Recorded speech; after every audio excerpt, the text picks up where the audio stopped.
Hi everyone, here we've got Arcos Core 57S and let me show you how to enable developer options on this device. So first of all, let's enter the list of apps and here we have to find and open the settings. Now let's scroll down to the very bottom and find About Phone. As you can see, I've got developer options because I just turned them on, but if you do not have this option right here, no worries, I'll show you how to show it actually. So let's enter About Phone and here we have to find the build number. Now let's keep tapping on it until you'll see that you're a developer now. Now let's get back and developer options should appear right here. So let's enter, and as you can see here we've got a lot of advanced options which we can customize. For example, we can change transition animation scale, we can show surface updates, we can show pointer location or show our tabs.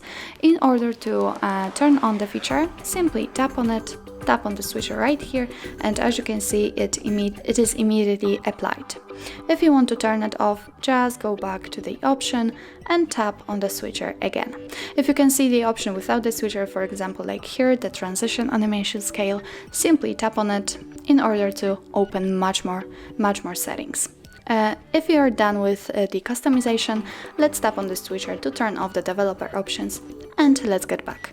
If they are still here, then if you want to customize them again, then simply enter it and tap on the switcher right here again, click on OK, and as you can see they are on, all of the options are active, so you can freely customize them.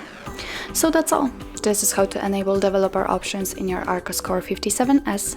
Thank you so much for watching. I hope that this video was helpful, and if it was, please hit the subscribe button and leave the thumbs up.